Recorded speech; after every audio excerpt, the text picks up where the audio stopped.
계속해서 VLAN과 트렁킹에 대해서 스위칭 테크놀로지 중에 아주 중요한 기능이죠. VLAN과 트렁킹 기능에 대해서 설명을 좀 드리겠습니다. 앞에 이제 L2 스위치예요. L2 스위치. L2 스위치의 기본 동작 원리에 대해서 말씀드렸고요. 가장 핵심적인 게 들어오는 프레임을 받아서 그 프레임 헤더, 맥 어드레스 테이블, 소스 맥과 디맥이 있는 프레임 헤더를 보고 소스 맥을 가지고 맥 어드레스 테이블을 업데이트를 하고 데스티네이션 맥을 보고 어디로 보내야 될지를 판단해서 어느 포트로 해당 프레임을 그대로 전달한다가 기본적인 L2 스위치의 동작 원리라고 말씀을 드렸어요. 그럼 이제 VLAN은 뭐냐? 이 VLAN이라는 개념 자체가 뭐 단순히 어떤 효율적인 관점에서 나왔다라고 보시면 될 것 같아요. 일종의 가상화하는 기능이죠. 너무 어렵게 생각하실 필요는 없고요. 스위치가 물리적으로 디바이스를 연결하는데 역할을 한다라고 말씀을 드렸잖아요. 그 물리적인 이제 인터페이스들, 포트들을 가지고 스위치들이 이제 제품이 출시가 되는데, 이 해당 제품 그림상으로 보면 16포트의 스위치라고 포트가 지금 16개가 있어요. 근데 뭐 예를 들어 특정 네트워크를 가진 PC들이 뭐 16포트가 있는데 다 안 써요. 예를 들어 뭐 한 네트워크에 5개밖에 없어요. PC가. 그리고 또 다른 네트워크에 5대가 있는데 L2 스위치를 16포트짜리 스위치를 사서 2개처럼 완전히 분리된 스위치처럼 사용할 수 있다는 게 VLAN이라고 생각하시면 될 것 같아요. 한 대를 가지고.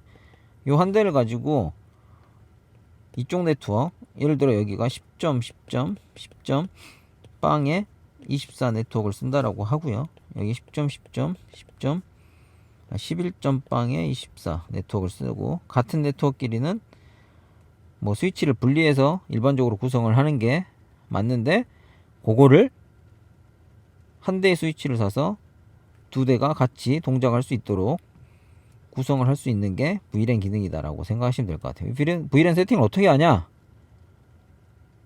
포트 단위로 VLAN 세팅을 한다라고 보시면 돼요. 요렇게 VLAN을 만들어서 이 해당 포트를 VLAN 뭐 10번이라는 넘버를 주고요.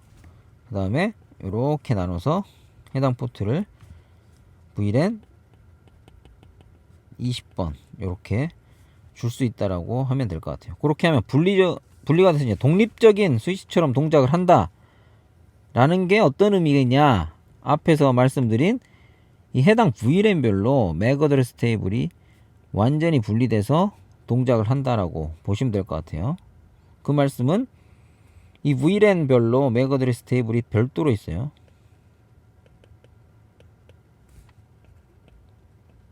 그리고 해당 VLAN에 연결돼서 프레임이 들어간다라고 하면 이 맥 테이블을 보고 룩업을 해서 해당 포트로 전달을 할 수도 있고, 없으면 맥 어드레스 테이블이 없으면 다 플러딩을 한다고 그러죠. 올 플러딩. 올 플러딩 하는 범위도 이 VLAN, 같은 VLAN 내에서만 동작을 한다. 뭐 이렇게 해야 독자적인 L2 스위치처럼 동작하는 거죠.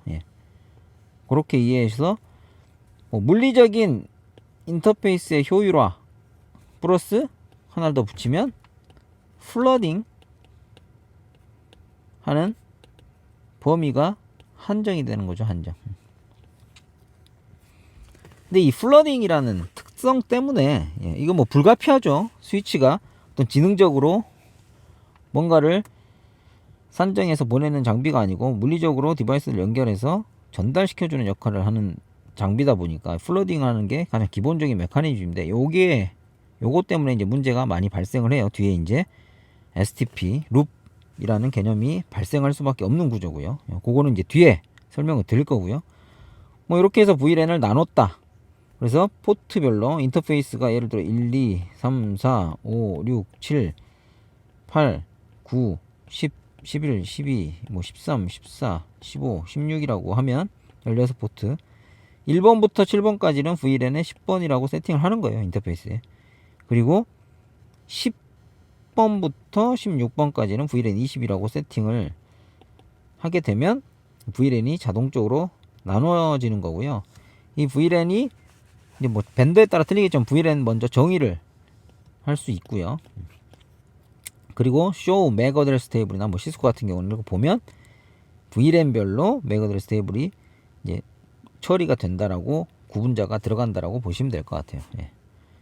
이렇게 한 대 가지고 설명 놓고 같은 브로드캐스트 도메인에서 이제 플러딩이 일어나는 범위를 이제 브로드캐스트 도메인이라고 하는데, 왜냐면 브로드캐스트 트래픽이 들어왔을 때도 똑같이 플러딩 한다라고 말씀드렸어요. 들어오는 인터페이스를 제외한.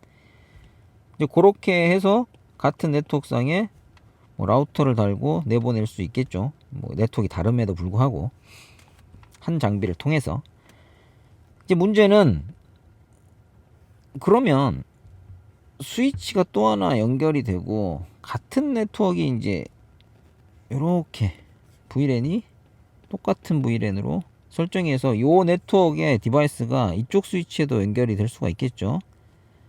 뭐 스위치가 나중에 추가되거나 아니면 원래 이제 뭐 용도를 좀 구분하기 위해서 장비를 분리한다거나 층이 구분돼서 물리적으로 분리될 수밖에 없는 환경이 있을 거고요. 여기도 VLAN 10, 여기도 VLAN 20 이렇게 존재를 할 수가 있겠죠. 그렇게 해서 해당 포트를 이렇게 설정을 해놓고 쓰는데, 이 둘 간에 양쪽에 있는 이 호스트하고 이 호스트 간에 통신을 해야 되는 상황이 발생할 수가 있겠죠. 그렇게 했을 때 요 스위치 포트를 방법이 몇 가지가 있죠. 스위치 포트를 나눠서 이쪽 포트를 VLAN 10번에 포함을 시켜놓고 이렇게 쓸 수도 있고요. 여기는 VLAN 20번. 그렇게 하면 요 스위치가 그대로 확장이 돼서 여기가 VLAN 10번 속해서 이렇게 하면 이 스위치가 하나의 스위치처럼 동작을 할 수 있는 케이스가 될 수 있어요. 근데 이렇게도 하기 싫고, 나는 방법이 포트 하나를 이용해서 두 개의 VLAN을 같이 다 보내고 싶다. 트래픽이 그렇게 많지 않아서, 포트가 아까워서. 예.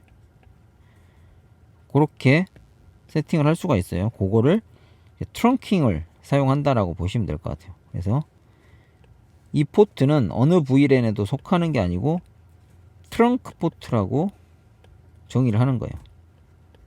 양쪽 포트를. 그래서 요 VLAN 10번과 VLAN 20번이 양쪽으로 연결이 돼서 이 하나의 포트에 하나의 링크를 가지고 통신할 수 있도록, 그게 트렁킹이다 라고 이해하시면 되고요. 여기는 가장 먼저 뭐가 필요하겠어요? 뭐 프레임이 이렇게 나가서 이렇게 전달이 되는 데까지는 문제가 없을 거예요. 그냥 일반적으로 보시면. 근데 이 받은 애가 어느 VLAN으로 얘 정보를 보내야 될지, 아까 그 맥 테이블을 룩업을 하게 해야 될지를 판단을 하게 해줘야 되잖아요.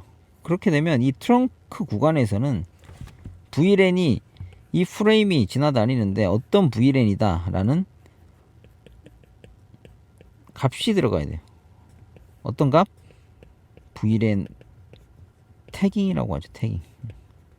VLAN 정보가 표시돼서 나가야지 이 받는 트렁크 포트가 받아서 이쪽 VLAN으로 인지를 시켜서 VLAN 10번을 달고 오게 되면 이쪽으로 보내고, 20번을 달고 오게 되면 이렇게 보내고, 그렇게 해야 되겠죠. 예. 그래서 VLAN 트렁크 구간에서는 VLAN 태깅이 된다 라고 이해하시면 될 것 같아요. 그래서 이 트렁크 이제 정리를 하면, 이 스위치의 포트는 특정 VLAN에 속하거나 아니면 트렁크 포트가 될 수 있다라고 요약될 수 있겠죠. 그래서 트렁크 포트는 이 VLAN 태깅이 돼서 다른 트렁크와 연결이 되는 구조다. 다른 디바이스에, 다른 스위치나, 이게 서버 같은 경우도 될 수 있어요. 예. L2 기능을 제공하는 어떤 서버의 인터페이스 랜 쪽에 들어갈 수도 있어요. 예. 그거는 뒤에 이제 시간이 되면 설명을 드리고요. 그래서 두 스위치 간에 두 개의 VLAN으로, 두 개 이상의 VLAN으로 설정이 됐을 때, 뭐 하나의 포트와 하나의 링크를 이용해서 다수의 VLAN을 보낼 수가 있다. 트렁크를 통해서. 그러면 VLAN을 태깅하는 방식에 따라서 이 트렁킹 프로토콜이 정의가 돼요. 어떤 거냐?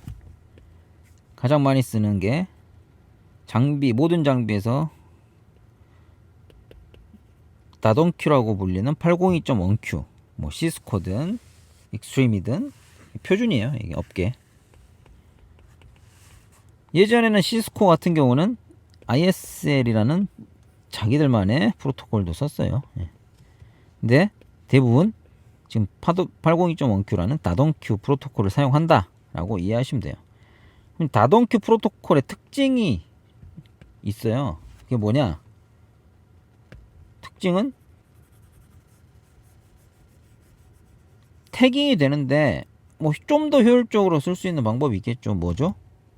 다 태깅을 하는데 VLAN 여러 개 있을 때 예를 들어 태깅이 되지 않았고 들어오는 정보는 VLAN 10번이라고 인지를 시켜줄 수 있게끔 두 스위치 간에 합의를 할 수 있겠죠.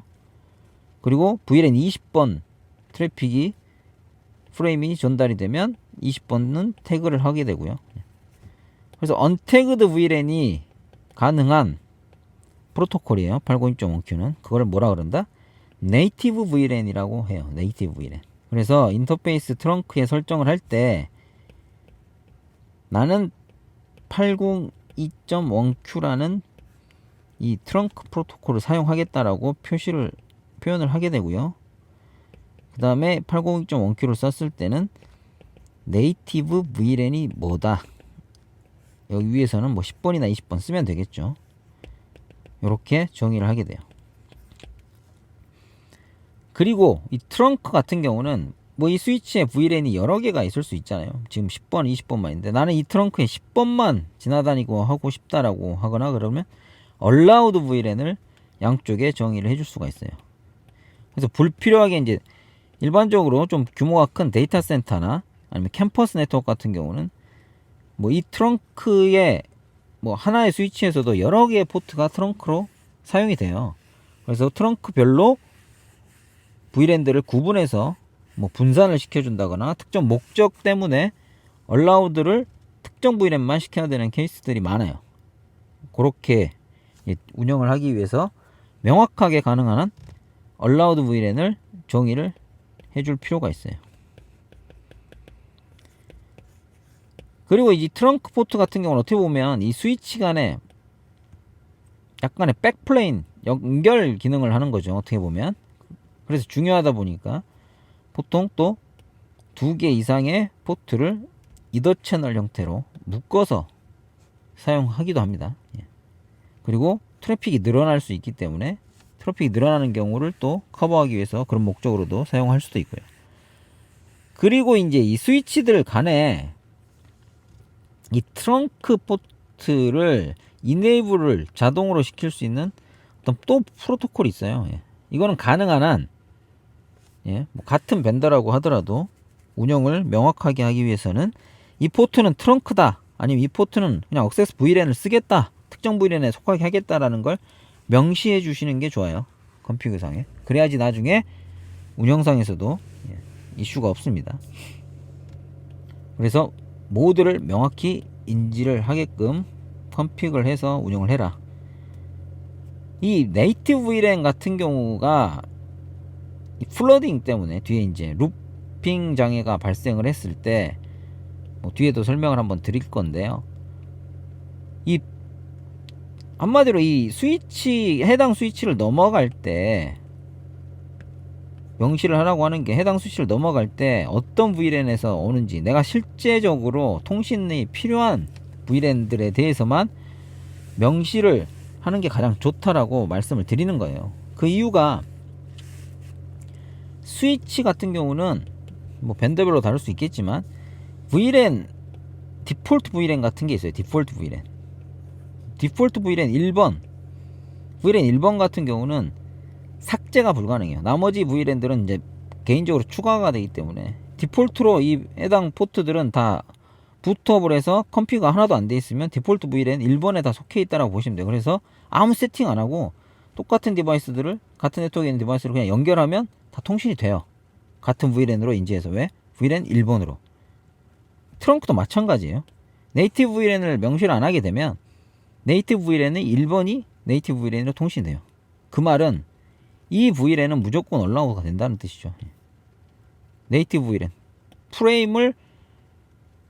프레임에 헤더가 안 붙어서 이제 태깅이 안 돼서 들어오면 다 1번으로 인지하니까 1번에 대한 부분은 이 VLAN들을 삭제도 못하고 1번 포트가 디폴트로 붙어있는 포트는 다 1번으로 인지가 되는 거예요.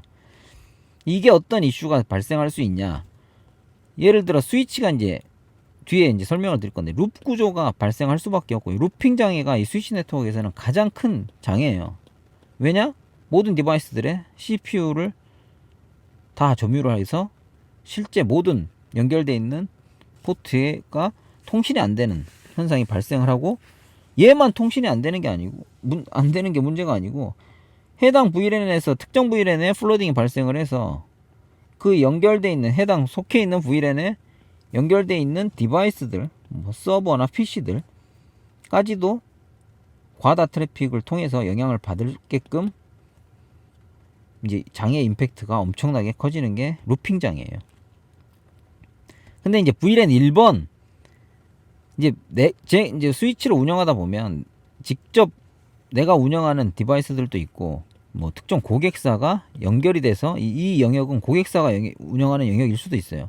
아니면 다른 사업자가 운영하는 영역.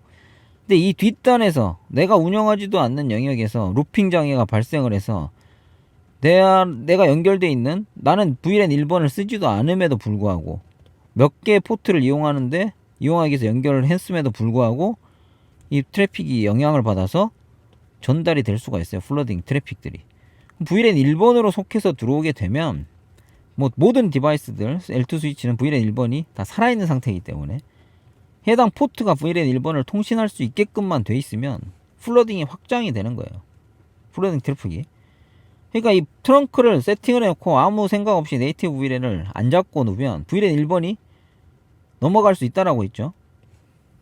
그러다 보니 이 플러딩 트래픽이 우리 망에 내가 관리하고 있는 스위치 네트워크에 영향을 이 스위치에도 줄 수가 있다. 이 스위치는 VLAN 1번을 쓰지도 않음에도 불구하고. 무슨 말씀인지 이해되시겠죠? 예. 그렇게 해서 지금 만약에 어떤 스위치 네트워크를 운영하신다라고 하면 트렁크 세팅, VLAN 세팅을 명확히 보세요. VLAN 1번 같은 경우는 쓰지를 말라라고 워낙 뭐 블로그나 뭐 책들에서 명시가 되어 있기 때문에 기본적으로 세팅을 하시고 좀만 운영을 하신다라고 하면 VLAN 10번이나 20번 뭐 이렇게 실제 서비스하는 VLAN을 쓰세요. 근데 문제는 이 트렁크 연결해서 다른 디바이스들, 다른 영역의 디바이스나 아니면 뭐 고객사 장비라든지 사업자 장비 연결을 해야 될 때 그 트렁크의 네이티브 VLAN을 세팅을 안 하고 뭐 이런 경우는 1번 트래픽이 그쪽에서는 1번으로 넘어오게 되는 경우는 영향을 받을 수밖에 없어요. 예. 직접 연결되어 있는 애만 영향받는 게 아니고 우리 스위치 간에 또 트렁크의 네이티브 VLAN을 별도로 명시 안 했다라고 하면 연결되어 있는 스위치까지도 플러딩 때문에 영향을 받아서 문제가 생길 수 있다. 그 관점 때문에 해당 트렁크를 세팅을 해서 연결만 중요시 할 게 아니고 어떤 VLAN을 명시적으로 통신을 시키겠다라고 얼라우드 VLAN을 명확히 인지를 하고요. 그 다음에 네이티브 VLAN 1번은 무조건 얼라우드예요. 네. 그래서 네이티브 VLAN에 VLAN 1번을 제외한 나머지 VLAN으로 명시가 돼서 들어오더라도 만약에 언태그된 프레임이 들어오더라도 얘가 이 디바이스에 없는 VLAN으로 인지되게끔 저희는 그래서 공고를 할 때 네이티브 VLAN은 아예 없는 VLAN으로 이 실제 액세스단에서 사용하지 않는 VLAN으로 세팅해서 플러딩이 돼서 들어오더라도 언태그된 프레임들이 들어오더라도 받는 디바이스가 이제 실제 뒷단으로 연동이 안 되게끔 트래픽 전달 안 되게끔 공고를 하도록 하고 있습니다. 뭐 여기까지 L2 스위치의 VLAN과 트렁킹 아주 기본적이지만 매우 중요하고 잘 아신다라고 생각하시지만 놓치고 있을 수 있는 영역에 대해서 설명을 드렸습니다. 감사합니다.